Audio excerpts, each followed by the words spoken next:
Welcome back to The Boys on the Iceberg, the podcast where we watch Avatar: The Last Airbender.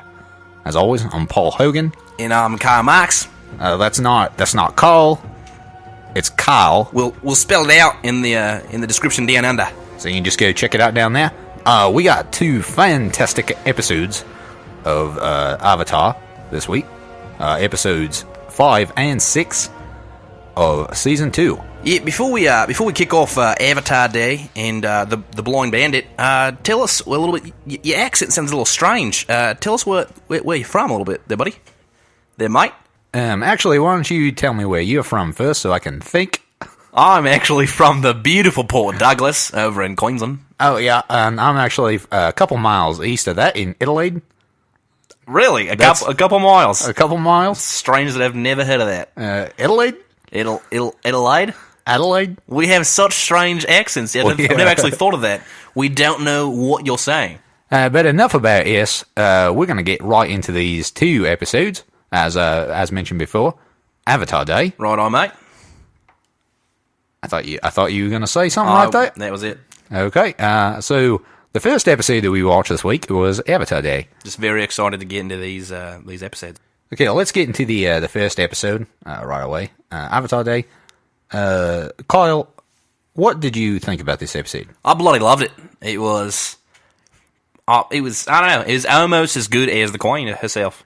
So this episode starts off with a protagonist. I've always called it protagonist. A protagonist? A protagonist. That sounds proper. Yes, a protagonist. Anyways, our protagonists get ambushed. They become ambushed inside the what we would call a Barbie, I think. I don't think that's the proper term. I always called a Barbie a forest. Is that not right, where you come from? No, I come from Adelaide, which is about 3 miles from where you hail from in St. Douglas. It's Port Douglas, mate. Oh, I'm very sorry. It's all right, bloke. You're good. Okay, let's move on. So the gang is ambushed in the middle of this clearing in the briars, in the brambles, the bushes. Synonyms, etc.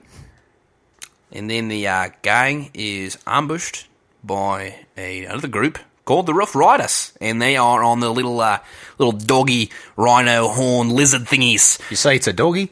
It might be a doggy. I'd say it looks more like a shrimp on the barbie. It might be. Who knows these days? All this Australian lingo being tossed back and forth. Back in my day, a barbie was woods. Now it's a shrimp on the bar. I have no idea, mate. It's a barbecue. It's a barbecue for sure.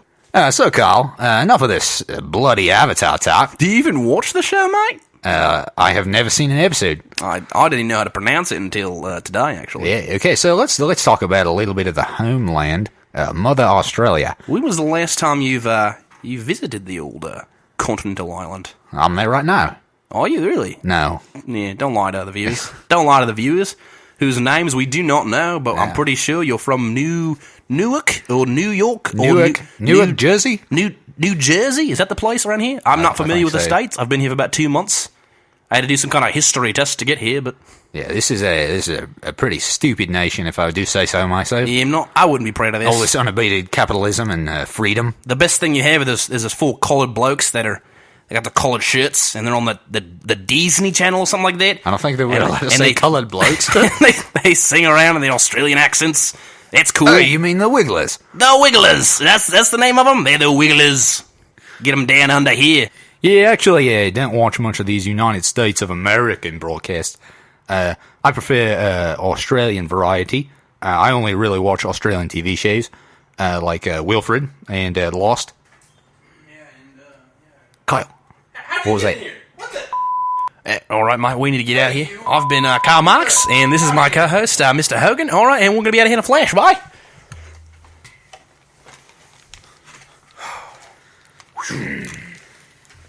All right, sorry about that. Sorry about that. That's like the third time this week we've had to kick those guys out of here. Yeah, I have no clue. They've got some stuff recorded over here, though. That's strange to me. Okay, so after the people had the gang was been ambushed by these rough rhino characters, they end up getting away from the rough rhinos.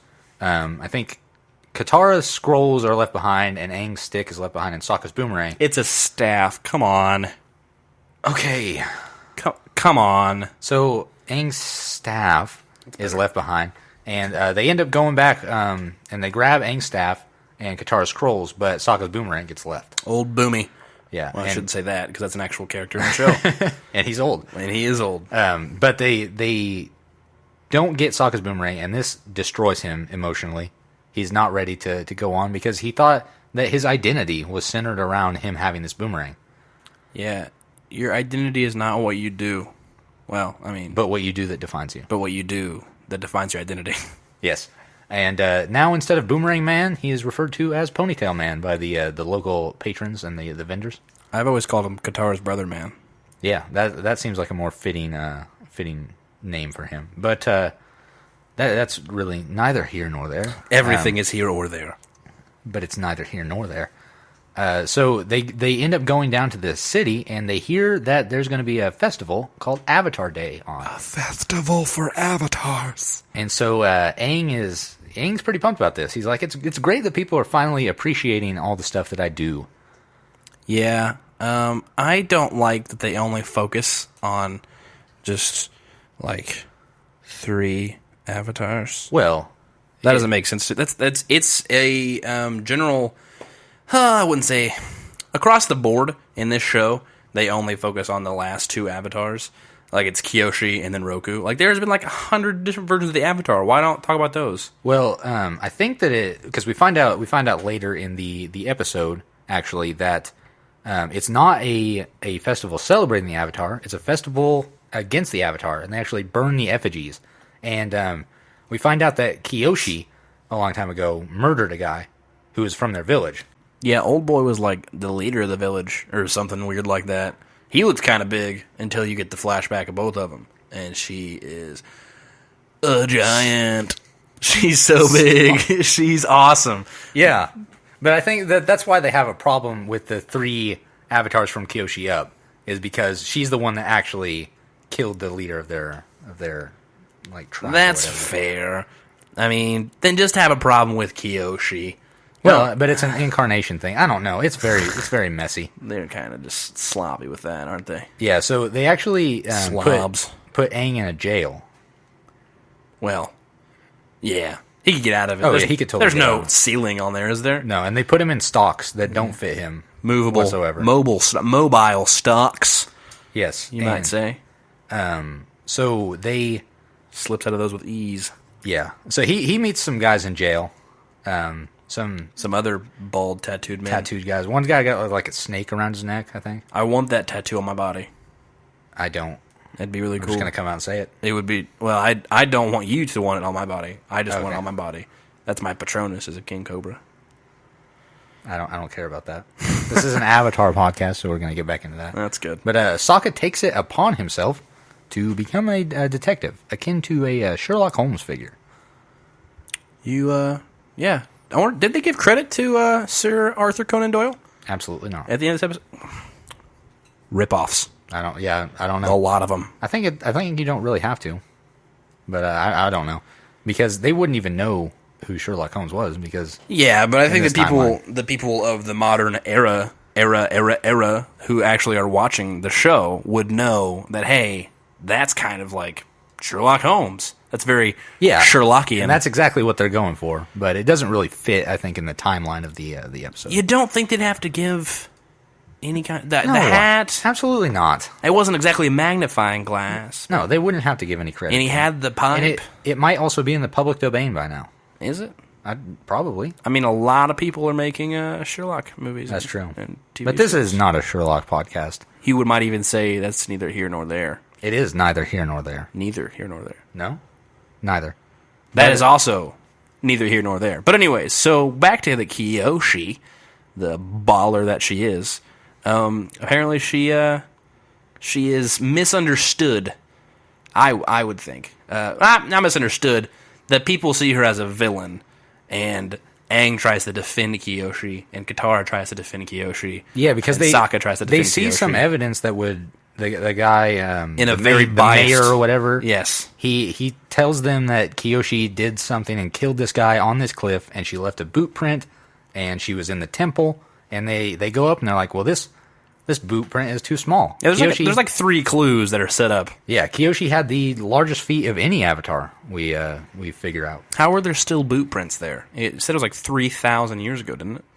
It's definitely not 3,000 years ago. I'm kidding. 3,000 days? I don't know exactly what it was. It had to be... there was 3,000 something tossing there.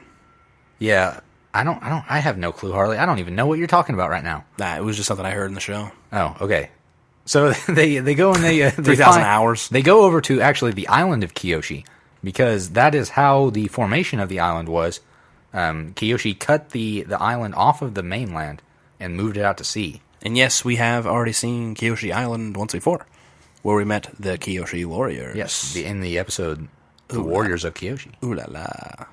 Which Sokka is in love with all of them, not just one specific Kyoshi warrior named Suki. Yeah, probably Suki. You think? I would have to say the only named Kyoshi warrior. Yes, he's in love with that one. And he actually asked where she is, and apparently she died in the war. For sure. Yeah, I believe it. Pretty sad. Yeah. What's your theory on her? Just blank slate. You haven't seen the rest of the season or the 3rd season. Where do you think she's at? I think that I don't know. I think that she'll. If I had to guess, she'll probably come back. Just spitballing here. She'll probably come back in some form. Like they'll meet Sokka just randomly, and then she might help a group of people over this pass that's really hard to cross. That's if I'm just taking a wild guess though. See, I'm gonna disagree. I'm gonna say I think they're gonna see her in a prison, a prisoner of war. Oh yeah, I could sort of see that. I think that maybe might be. Azula has her or something. Maybe kind of, and then Appa could run into her. Maybe this might be later on. And yeah, just taking a guess. In Zuko's character arc, maybe he comes into touch with Suki somehow. But that's just off the top, the top of your head. We're spitballing here, completely spitballing. Yeah, so they're on the island of Kyoshi, and they actually come into contact with a whole bunch of Kyoshi's artifacts. The fans that she used. Oh, we didn't even talk about the guy who slobbers everywhere. Oh, yeah, he's back. Whatever, I can't make the noises. He freaks out whenever the Avatar comes around. And as soon as they figure out the Avatar is not with Katara and Sokka, everyone's like, I don't even care about you guys anymore. The dude just wipes the foam out of his mouth and walks away. Yeah, a little ashamed, I have to say. Yeah, what a psychopath. Yeah, very much. He's got something wrong, physically. Ultimate fan base right there. Faux show. And so they come to... Sokka keeps finding clues everywhere, and Katara is trying to spoil them before Sokka can get them out. He takes umbrance with that. Umbridge? Professor Umbridge. Professor Umbridge. I thought we weren't talking about HP. Who's that? Lovecraft. Sorry, Harry Potter. Lovecraft. Harry Potter? What? Are you not familiar with Harry Potter? What are you talking about? What are those words? What about Cthulhu? What? Is it Cthulhu? What do you... I don't... Is that a story? It might be. I've never watched or read or seen anything outside of Avatar. Well, they're 2 different things. I will have to open this world of aliens and magic to you someday. Get excited, kids, for an H.P. Lovecraft. Now, I really don't care about any of that. Mixing podcast. So, coming soon. So Sokka comes back to the mainland and is giving Aang all this evidence because he wants to support him and sort of be his lawyer at the trial. And we learned out that this is not America because it is a rule. There's a guy who is judge, jury, and executioner, and he decides all the fate of any prisoners. Can we get James Cromwell's voice from The Longest Yard saying, "Around here I am the judge, jury, and executioner"? What's the Longest Yard? I have so much education for you. I don't care about anything other than Avatar. You should see his body, kids. He's literally tattooed with the arrows from Avatar. Yes, the Avatar does have Avatar tattoo or Airbender tattoos. So he needs friends. Aang is told that he has to come to his own defense and support himself in the trial, which just wasted 15 minutes of an episode. Yeah. Of Sokka doing the Sherlockian things. Yeah, because he really... Well, I guess they do help him in a little bit when he's trying to defend himself. But he doesn't get any of the facts right. No, it absolutely does the exact opposite of help him, because he uses them incorrectly. And then he's like, and that monument, and that building over there are made of the same thing.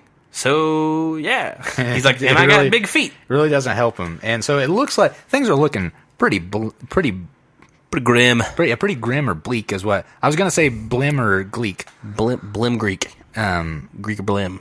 Yeah, so they're not looking too good for our old pal, the Avatar here. But Katara comes up with a pretty good plan. Good old Katara. Doing things right. Nope, that's from the movie. Sorry. I don't know. It's just Katara in the movie. Is it? Yeah. I called her Katara. She comes up with a pretty good plan that they're going to put Aang in Kyoshi's clothes, hoping it will coax Kyoshi's spirit out of him. Which I've got beef with that, because Sokka's the plan guy, so let Sokka have his time to shine, Katara. Just because you got your speech stolen in the movie doesn't mean you can steal all of Sokka's persona. Yeah, but her plan works. I want to see a Sokka plan work. They don't ever. So Kyoshi does end up. There's like a tornado effect, and Kyoshi pops out and says that she did in fact kill the guy, King the Conqueror. No meditation there. It was actually Genghis Khan. Was it? I don't remember his name. It was Genghis Khan. It'd be nice if we had like some way to like look for information. Genghis Conqueror. Was it Genghis the Conqueror? Genghis the Conqueror, but like Khan Conqueror. Oh, okay, yeah. Conqueror. That's what I heard it say. I just might have made all that up. Back in 2006 was when this aired. Oh, really? We're so old. I guess. I turned 33 this year. So, you turned like 40. So. Yeah, I mean, I don't like to talk about it. I wasn't going to say anything on the air. Wish him happy birthday next month, kids. So actually, Kyoshi comes out and actually confesses to the murder, sort of just throwing a wrench in the works as far as getting Aang off of this crime. Yeah, I think Aang is guilty by association. Well, technically, of yeah, other avatars. But Kyoshi actually explained that the leader, was not this great leader, but was a conqueror who was just killing people and taking over all these parts of the Earth Kingdom. Yeah, he was a D word that I can't use because we are not explicit yet, kids. Eventually, I will talk him into it. Probably not. Yeah, you're right. Yeah, he was not a nice guy. No. But the townspeople, they don't care about this at all, and they sentence Aang to spin the wheel of punishment. The wheel of punishment. I think there's a lot of weird things in that wheel. Like, I wanted to go back and pause that and like look at all the weird things. There was one being death by bear. Like bear. I think there was a shark eating. Yeah, I did see that one. Like there were actual like somebody drew like the Avatar getting eaten by these things. Yeah, like that's crazy. One of them was community service. That's funny. Yeah, because it does play into what is later said. Once Avatar Kyoshi shows up, tells them what for, tells them what actually happened. He was a terrible leader. She split the island of Kyoshi and moved it on back to where it is now. And then she gets done telling that story, and then she gives the mic back to Aang. Yeah. Here you go, Aang. Your turn to talk. Yeah, so Aang is judged guilty and has to spin the wheel of punishment. And the thing that it lands on is death by boiling in oil, which does not sound pleasant. Something I would not want to go through. No. No. Ow, no. Yeah. Ow. But as he's getting his punishment, the Rough Riders show back up, saying they're going to take over the town. Yes. And then the guy, whose name I'm pretty sure is Tong. The character, not the actor. The character, who also plays some other things. But which character? The mayoral character. Okay. So Tong. Yeah, he plays the voice of the Emperor's handmaiden. Handmaiden in Mulan. Mulan. And the Goose Father in Kung Fu Panda. He's also in Big Trouble in Little China. Not the one coming out with The Rock. Are they doing that? They are for sure doing that. Wait, what's Big Trouble in Little China? It's not ringing a bell. Oh, right? Yeah. He might have just read that directly off of my phone screen. We have show notes here, kids. Yeah, because we're sitting looking directly at Harley's phone, not in a conversational style. We have show notes, and we read everything we say. Yeah, Yeah, this is all scripted, if you guys didn't know. For sure. So the Rough Riders show up, and so there's the leader of the Rough Riders who's a firebender. There is, what's the guy? Vachi, I think his name is. You know, they have names, and I will Who's an look archer. them up, and I will tell you. There's a guy with, like, bola chains. Hold on. As I'm looking these names up, one of the credits for guest stars is Foaming Mouth Guy. Let's just toss that out Nice. there. Proceed. Yeah, so As you were. the chain link bola guy that, like, he knocked a tree down earlier in the episode, which is ridiculous. Didn't knock a tree down. He pulled it down. There you go. Okay, so this thick trunked tree that he pulls down. It's huge. Yeah, it's very large, and there's no way he could have done that because he just wraps a chain around it and just pulls it down. Are there any? Oh, then there's the bomb guy with the cool mask. Yeah, he doesn't talk, I don't think. No, he just throws bombs around. I think the main guy, the bald guy, which Aang has a little tussle with later, I think his name is, I'm going to butcher this. Okay, go ahead. It's Monkey. Monkey? It might just be, we'll call him Monkey. Monkey. Okay, so Monkey. Monkey has the chains. What's the leader's name? Do you know?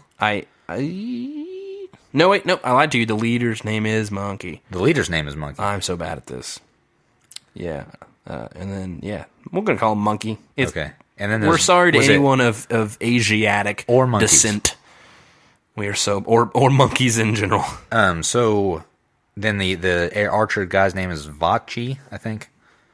It probably doesn't really matter. No, we will. It does matter. It matters. The names to me.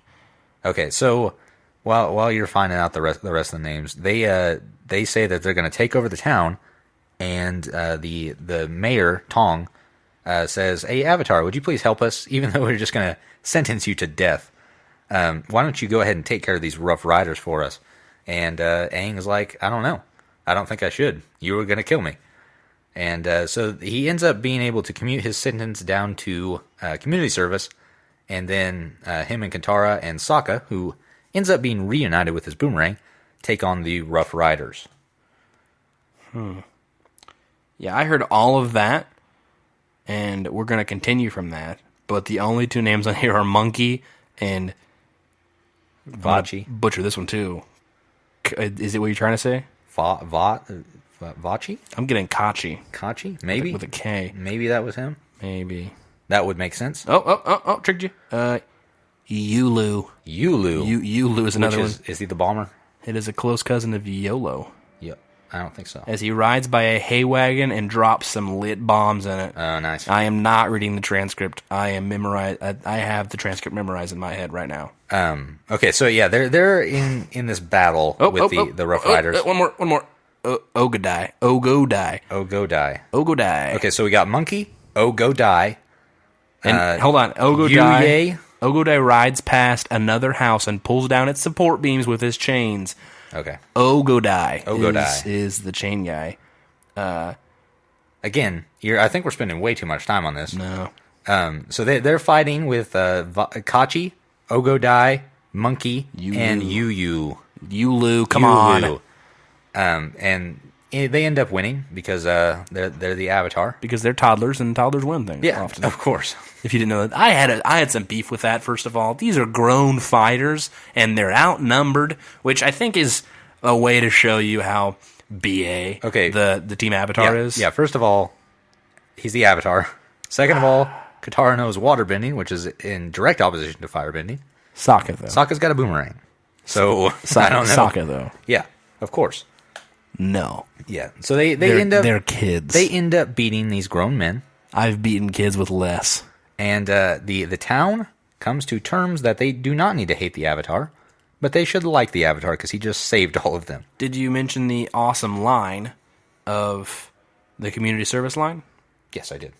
Thank you, Harley. Thank you very much for listening to my words on this podcast where we're having a conversation. So I lied right to your face when I said I was listening to you.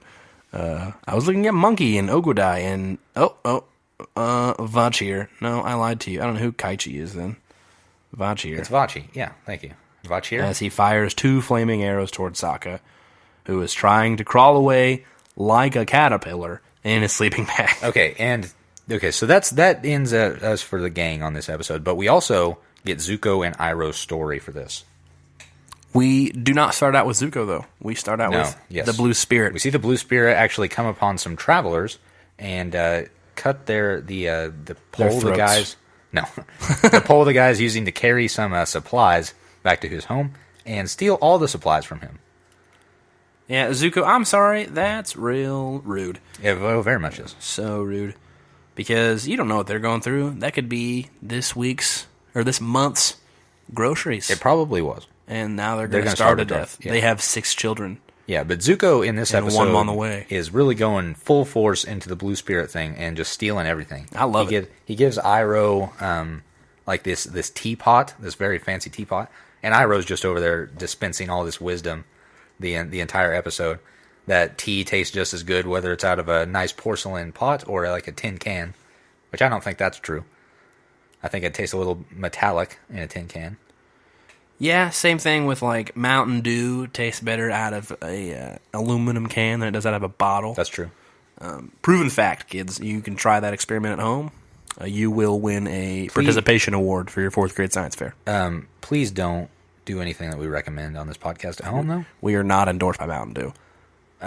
So Harley, you had some thoughts about the Blue Spirit in this episode. Let me just adjust my monocle. This is here. Harley's favorite part of the podcast. We need like a sound clip of like kids going yay in the background or something crazy. I don't know why I went to kids automatically. So here we have Harley's podcast kid. Not kid. I have a child. Harley's favorite episode podcast. We'll accept that. Just pump it up a little louder next time. Try that again. 3, 2, 1, go. Harley's podcast kid. No, not kid. Kid-friendly favorite part of podcast. Kid-friendly favorite part of episode podcast part. All right. And that leads us to what I'm about to say, which I've already forgotten. No, I'm kidding. I actually have forgotten. It's something to do with the music, which I love, by the way.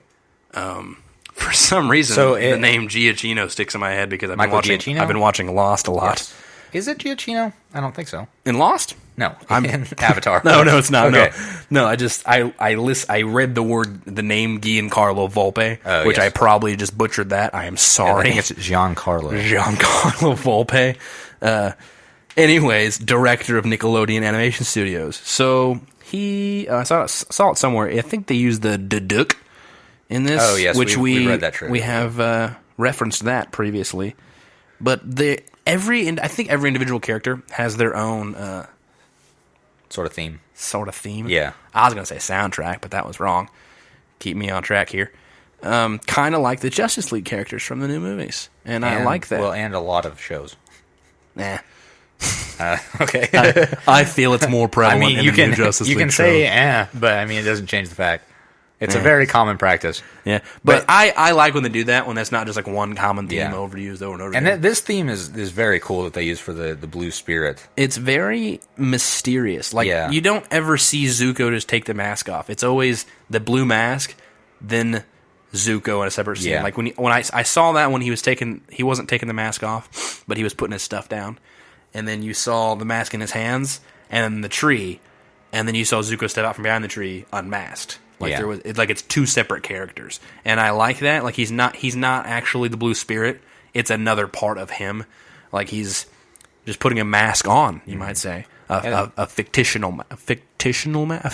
facade, perhaps. To get away from his problems. There's not a lot of actual story going on with Zuko and Iroh, but we do get to see how Zuko wants more like fame or not fame necessarily, but like riches and stuff, because he's stealing all of this money from everybody, and Iroh is content with being like poor. I think Zuko really wants his honor back. Yeah, and Iroh's just like, dude, chill. So actually, we can live off the bare necessities of life. And so at the end of this episode, as far as Zuko and Iroh are concerned, Zuko says that it would be better if they parted ways. And So he leaves, but then before he can leave, Iroh runs up and gives him a bird. A bird named Hug. It's not. I don't think that's his name. I don't know if we ever get his name. I named the bird Hug. Nope, but that's all for this episode. Zuko and Iroh have parted ways, and the gang has flown off into the sunset yet again. Just like oh god, I forgot the title of the movie. I have no clue what you're talking about. The last Indiana Jones film. The Kingdom of Crystal Skull? Okay, the other one? Last Crusade? Last Crusade. I mean, what's that? I don't know. What's I don't know Indiana Jones films. Okay, so that's the end of it for this episode. Rated out of 5, go. Get into trivia. This is the first time in Book 2 that Zuko mentions his goal of capturing the Avatar. So he has not been on an Avatar kick as of late. When playing detective, Sokka affects an unusual hat and ornate pipe. Sherlock Holmes, a detective created by Sir Arthur Conan Doyle, was portrayed in magazine illustrations wearing an unusual deerstalker hat and smoking an ornately carved pipe. Katara even asks him where he got that, and I liked that a lot. We don't know. I have no clue. Sokka's special detective hat is the winged cap traditionally worn by Chinese magistrates, who in Chinese literature were often depicted as great detectives. So there's a little bit of a reference in there. Couldn't have been too great. I never heard of you. What are you talking about? Even though Kyoshi confesses in the flashback, it is shown that she did not actually kill Chin the Conqueror. She merely caused the conditions which led to him falling off the cliff. She killed him. That's ridiculous. This was the first time we actually got, as a segue, we got Kyoshi bending something other than Earth. Yes. Which was pretty cool. Because she is the Avatar. Yeah, no. Which, we do get a lot of that. We get a lot of their base elements. You see Aang bend more air than anything else. Like fire, par example. Because that's what he grew up on. That's what he grew up on. And you're going to see Roku do more fire, and you're going to see Kyoshi do more earth. But Korra bends all things at once. And it confuses the heck out of me sometimes. I always forget she's a water tribe girl. But, anyway, didn't mean to interrupt you right there, Mike. No, that's fine. Aang's fellow prisoners give him the advice that he has an advantage as the Avatar with the ladies. Ooh-rah-rah. This is similar to what Roku said to Aang during Roku's wedding flashback. Yeah. This is the only episode in Book 2 prior to Toph joining the group. Was that a spoiler? Where kids do not mention the search for an earthbending teacher. This is the first time the hair loopies are mentioned in an episode. I love her hair loopies, Sokka. You cool it. And he likens that to his boomerang or Aang's arrows, in that it makes him who he is. So Katara is no more than the hair loopies? Yes. She's just an object, as are women. I just cried. This is the only episode in Avatar: The Last Airbender in which fire is produced and spread for destructive purposes by somebody other than a firebender. Which is the bomb guy. Yeah, what nation? Or the arrow guy. No. The guy who... Or was it? Or was it the... are we talking about the torch wielder who lit the statues on fire? Well, that's true. I mean... That's where my head went. There's 3 of them, and it's the only time. So that's it for this episode. I'm actually looking at the fires right now. That's where my head's at. Yeah, so Harley, what would you rate this episode? I would give it 2 burning Avatar statues out of 3. See, I would give it 4 burning Avatar statues out of 3. Would you? No, because that's not a thing. That's not a rating system. Fine, I'll go the full bore. I would say 2 burning statues and 1 eye missing. Nah, I'm gonna say that's a little 2 bit burning statues out of 3. Too specific. It's a good episode. I like it, and we get a lot of Avatar lore, which is cool. It felt fillery, but anywho, let's get on to the main event. Which is my most awaited episode of this season. He texts me about it every single night just to go to sleep. He has to whisper the name Toph. Toph. This episode is called The Blind Bandit, and it's the 6th episode of Book 2, Avatar: The Last Airbender. When did that first air? Like 2000? May 5th, 2006. Wow. That makes sense. I don't know why they would have waited a whole year. I was like, 2000 what? No, but 2009. This is the first episode in which, it's one of the main episodes where Aang is looking for his earthbending teacher, and they go to a city or something. It's like a town, Goling, I think it's called. Yeah, I don't know on that actually. And Aang's looking around because there's an earthbending academy there. And so it's a Master Yu's earthbending academy. And Aang gets a free lesson. So they go check it out to see if it could be his earthbending teacher. Not just any free lesson, kids. He had a coupon to get a free lesson. Yeah. They had coupons back then in this fictional world of ancient China. And so Aang shows up, is hit with a boulder in the face, and then is asked to sign up for more lessons, which he says he's not going to because Bumi had told him that he needs someone who waits and listens to the earth. Yeah, which is not this teacher. And as the three of them, Katara, Sokka, and Aang, are leaving, they hear two of the other students talking about the Earth Rumble 6, which is an underground earthbending tournament. And they get the idea to go and check it out. However, the people who were talking about it aren't too keen on giving them the information about it. So Katara beats the crap out of him with her fists. Well, Fist of fury. She just... I mean, she bam, freezes bam, them. I don't know if she punches them. I saw him get beaten up did. by Katara. No. I looked through those buildings. So, yeah, they get the information out, and then they go, and this is kind of like a WWE akin wrestling operation. Do you have a John Cena clip? I don't. I wish he did. And I will never. You're the worst. Actually, John Cena would be the wrong wrestler, because the main wrestler, really, that this is focused on is the Boulder. Which, fun fact, kiddos, the Boulder was actually going to be originally voiced by The Rock. By Dwayne Johnson himself. Dwayne, not The Rock at the time, but now is The Rock again, Johnson. Dwayne the Boulder Johnson is what they would have called him. It was a satirical take on his character. And it's a good character. A recurring character. He does come back because he does some other things to Topherus Rex. And so Sokka is very into this episode, or not this episode, but this event. He's a big wrestling fan, it turns out. And so the Boulder is facing all these opponents, like the Hippo. There's a frog guy. There's the Earth or the Fire Nation man. There's some they Lucha Libres? Yeah. There's a guy. Yeah, a guy in a mask. There's a couple of them. There's a guy that looks like a mole that digs underground, and it's all these different Earthbenders fighting. And it's really cool to see like the diversity. They're very unique in the actual Earthbending styles. But we get a montage of the Boulder beating up all of these characters. Yeah. And I think it was just, I don't know if it's like a tier fight or something where you had to defeat every single one to get to the main event. Yeah. Which was the Blind Bandit. So the Boulder ends up beating all these guys pretty easily. He's throwing them into the crowd and stuff. And Sokka almost gets hit a couple times by a flying boulder. And not just a flying boulder, a giant flying boulder. And not a flying the boulder. Yes. Because he was still in the ring. To clarify. But he beats all these guys, and then the Blind Bandit shows. And it's actually a little girl. Not just any little girl, Caleb. Bears a striking resemblance to the spirit or spectral being that Aang saw in the swamp. The flying pig? Well, with the flying pig. I'm talking about the little girl. Not the flying. She is the girl with the flying pig, but she's not the flying pig. She's not a flying pig. That'd be cool. You saw the episode. You know this. That'd be super cool, though, right? A flying pig that could earthbend? But apparently we find out that... Give me a whole series on that, Nickelodeon. The significance of the flying pig was that the Beifong family...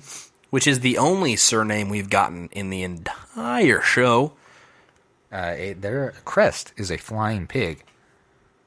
Yeah. But that's neither here nor there. So are they royal or are they just rich? I think they're just like really rich. They live on a compound. But back to the tournament. With ease, this Blind Bandit takes out the Boulder. Like, he starts running at her, and we see that she can sort of wait and basically feel the vibrations in the ground and know where he's going to step. I don't know what the animation process was behind that, like where their thinking was. Like, if they had brainstormed different ideas of what to do, like maybe sonar pings, like in the air, or something like that. Or I don't know. A la Daredevil. Yeah, maybe. You know. Wait, what's Daredevil? I don't know either.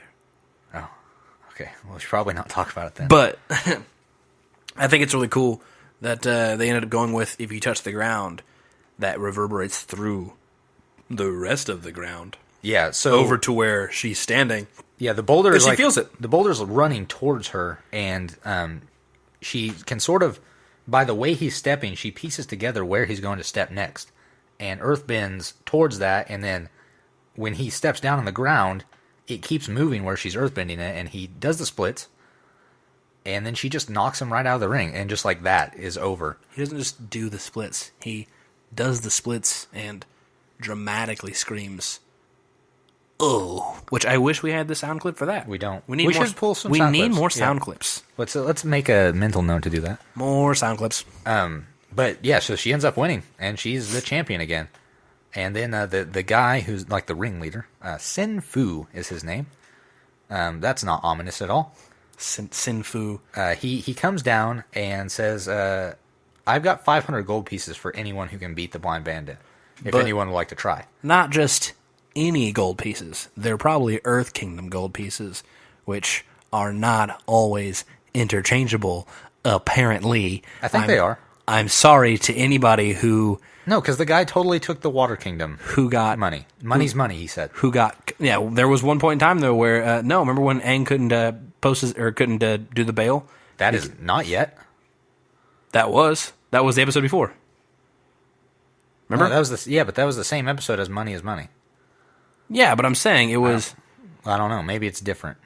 I don't know. Like, people don't accept that? We're not talking about the episode before this, though. I'm apologizing to anybody who got caught up in the money aspect of this from, like, the last episode. Everyone did. So. Everyone, I imagine, are just sitting at home, dialing down the minutia of the money in the Avatar world. Thank you for that.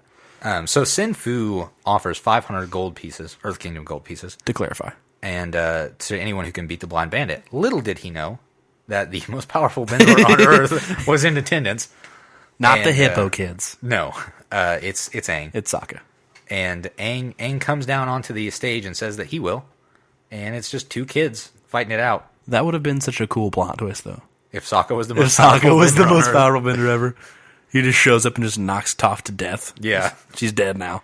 We don't get any Toph ever. But we see that Aang is more of a match than for Toph because he floats around. And without contact with the ground, Toph really doesn't know what's going on. And so he makes short work of her. And she doesn't like that, really. And I probably shouldn't have said her name because we haven't got to that yet. She's still the Blind Bandit. I mean, I feel like there's a limit for the spoilers thing. Yeah, it's Toph. It's Topherus Rex. We've been there for like 10 years. But it's fine. Yeah, so Aang wins, and he takes the money. Sokka is very elated about this because he got a belt to go with the new bag that he purchased in the market. That was how the show opened up, I think. But Aang wants to learn earthbending from the Blind Bandit, and she runs off, and he doesn't know where she went or how to find her. But they're talking to those the two kids who they got the information about the fight from, and they find out that the flying pig symbolizes the Beifong family household, and that they have a daughter named Toph. So they go there, trying to go find her, and so she can teach Aang earthbending. Can we also talk about Toph being 4 foot tall? Yeah, she's very short. She's so tiny. Because when she walks out, they have those model WWE sign holders next to her, which are probably at least 6 foot.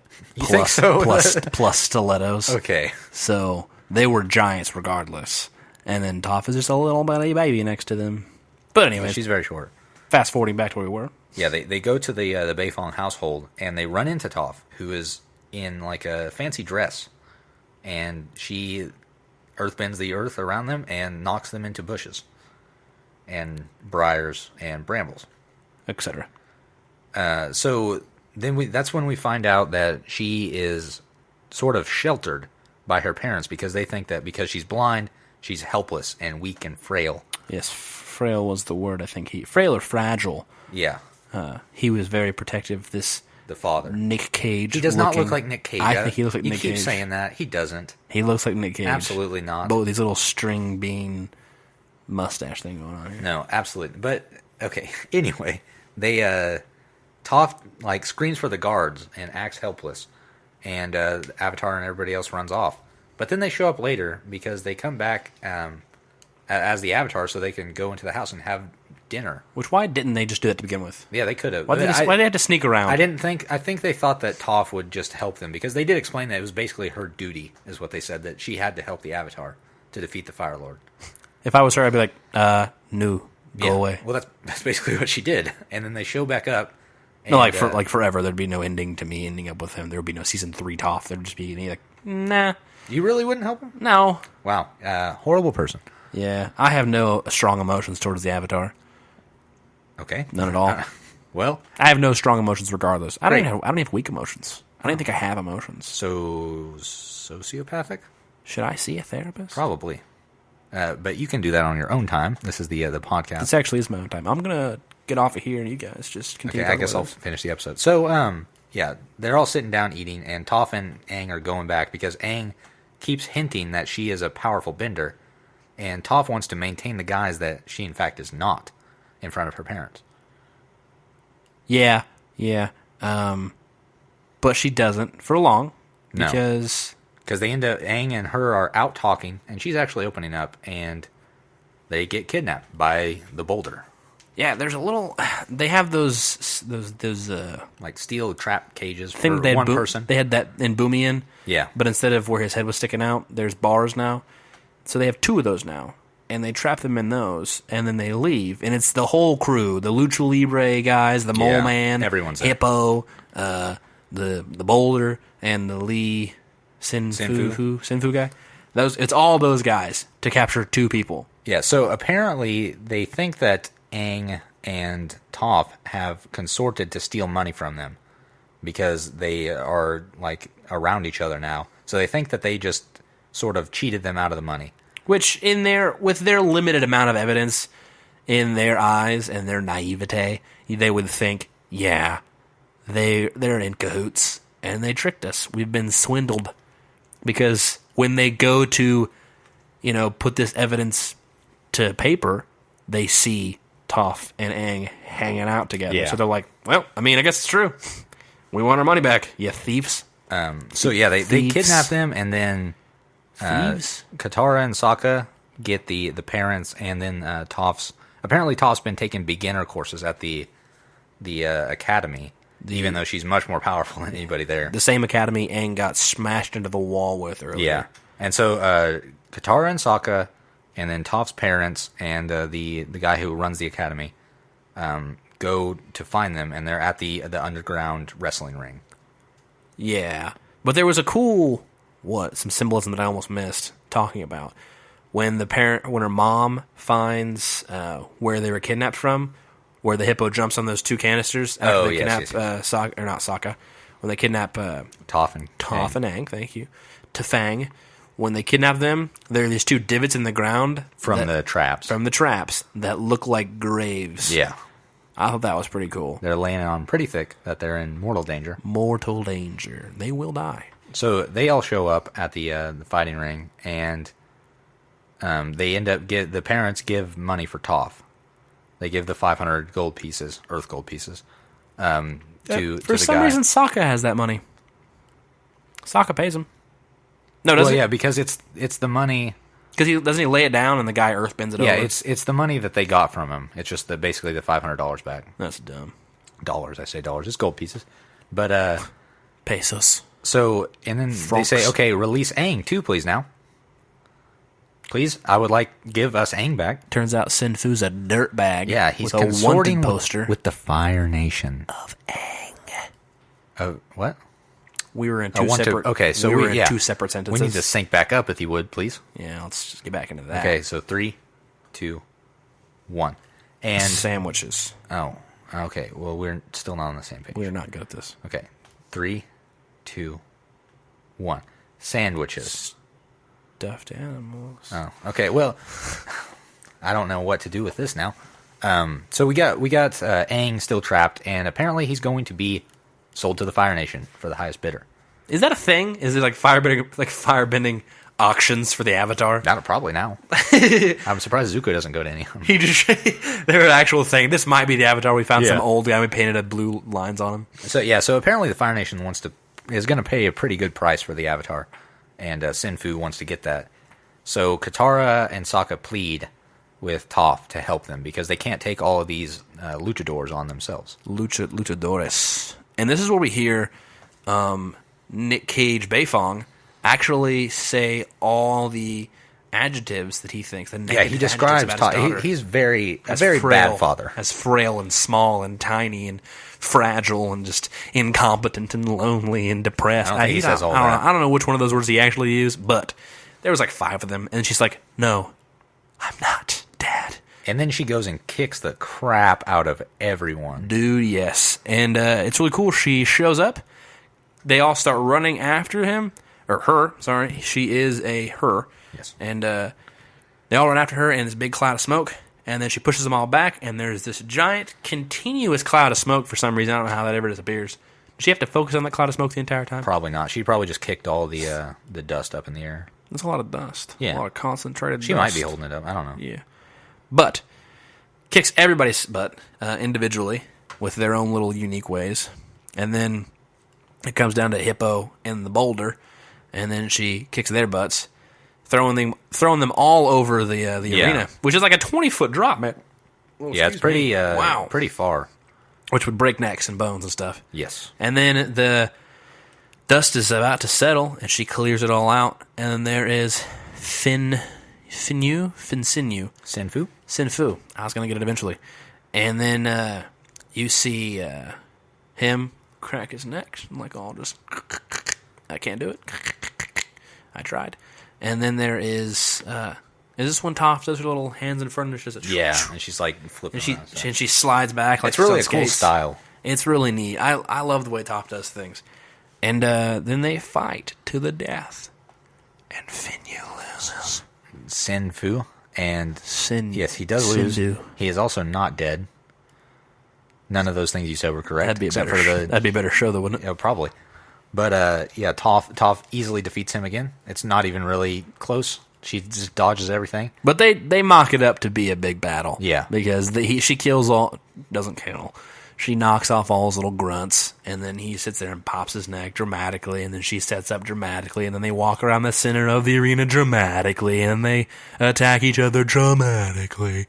And then we get some more of that in-earth sonar stuff that Toph can see with. Yeah, and while she's fighting everybody, actually, Katara and Sokka are working hard to bust Aang out of the cage. Yeah, I want to call some BS on that. Yeah. Katara has this little cool little pouch bag thingy, and she has on her persons at all times. Water. And it's filled with water. And she pops off that little cork, does some water bending, and gets out of a lot of situations, a lot of sticky situations. In this scenario, I think we've seen her freeze a lot of things, right? Yeah, she's definitely frozen locks and chains before. At least Aang has. Why not freeze the lock and bust it? Yeah, she totally could have. Katara. It doesn't make any sense to me. Also, why was the lock way up on top when the entrance was on the bottom? I don't know. Because the Aang exited through the bottom of that. Yeah. And the lock was on the face. Door opens. Almost at the top. I was confused at how that's set up. Some ingenious architectural design, if you want to call it that. Yeah, so Aang gets busted out, and they head back onto Toph's house, because they think that now the dad is going to wisen up and let his daughter go with them to train Aang in earthbending. But Nicolas Cage Beifong says I wish you would stop saying that. No can do. And he does. But then she stays. They leave. The gang, the Gaang, leaves with Appa. And then next thing we know, it's dark outside. And here comes little Topherus Rex running up the hill saying, "Wait for me, guys." And then they talk. It's all lovey-dovey. And then she goes... She says her parents have wisened up. Yeah, she says, hey... She can go with them now. They've kind of done some things that we should talk about. And it's sketchy. And I'm kidding. Maybe. They might do sketchy things. But Sokka goes, all right, let's get on at it. Let's yip before your father changes his mind. Yep, and they fly off. She says, one more thing before we go. And Aang says, what's that? And she says, come down here. And he comes down, and she immediately throws him up in the tree with a rock. And it's cool.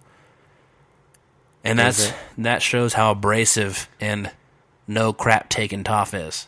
And I like it. And then they leave. And then it cuts back to... But that's not the end of the episode. Then it cuts back to Beifongs.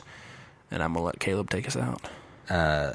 Toph's father brings a small chest to a table where Sinfu and Master Yu, the academy owner, are sitting, and he says that they're different, but they have like similar interests. He's going to pay them to bring the in air quotes safe return of his daughter, which means kidnap his daughter back from the Avatar, who he claims has kidnapped his daughter. Also, that chest was filled with some kind of bar. So do they just take payments in gold bars? Well, yeah. Or they look like scarab bars. I mean, we all know that the currency is pretty much transferable. That's fair. So, except for some places that are really yeah. So racist. now we're gonna have people after the gang. Yes, now we have some more enemies other than Azula and Zuko, Which we haven't heard from Azula. We have yet.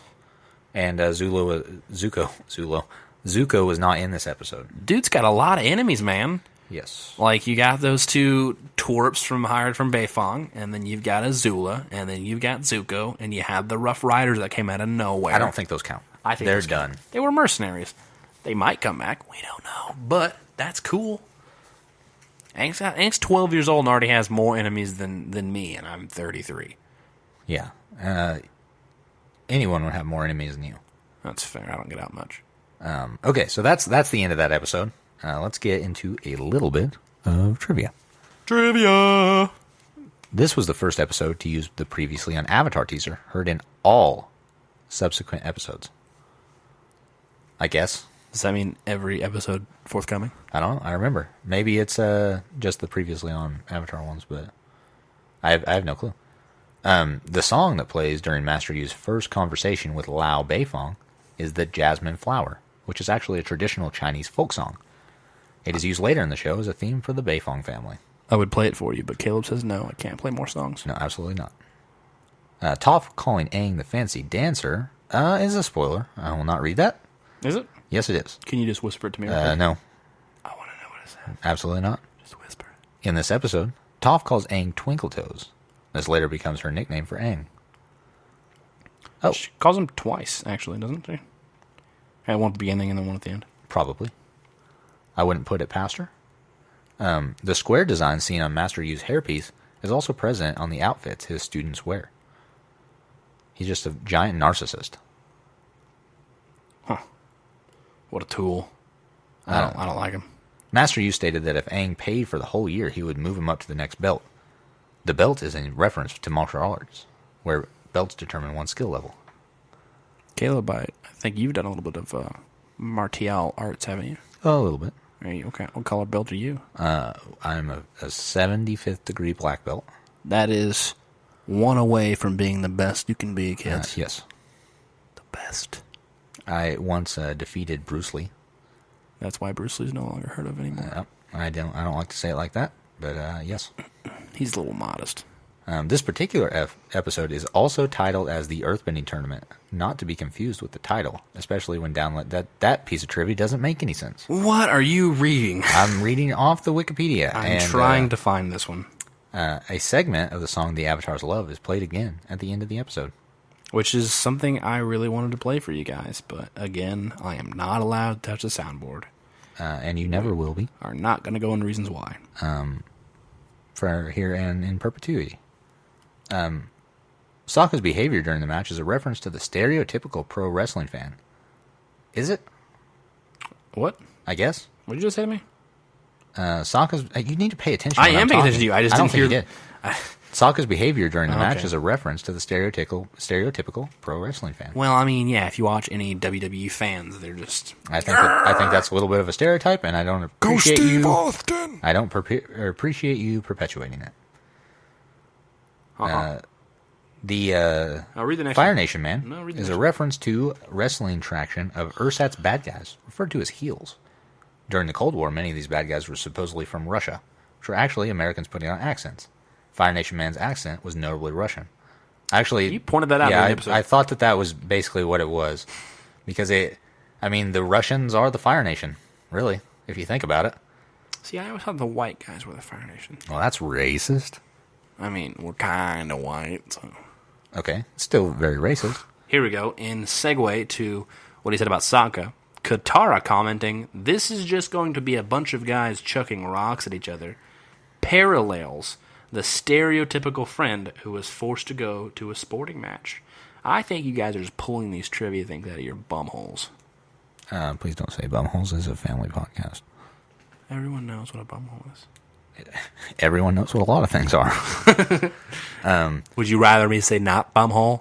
I say a worse word, Caleb? The raised fist logo for Earth Rumble 6, while being very similar to the socialist emblem, is also a more subtle reference to the steel fist that is used to be the iconic piece in the stage set of WWE SmackDown for a number of years. Man, I really wish you had that John Cena sound clip. I shall never play it. Well, that just sucks. No. And, guys, that is going to do it for this episode. Yeah, there's no Harley's favorite part of this episode because he hated it. We only do that once an episode. Good, because he hated this episode. That's going to do it for us this week. Thank you so much for listening. If you want to check us out on, or send us an email, you can find us at boysintheiceberg@gmail.com. And check us out on Twitter at boysintheberg. Again, thank you so much for listening. And we'll see you here next week. Bye.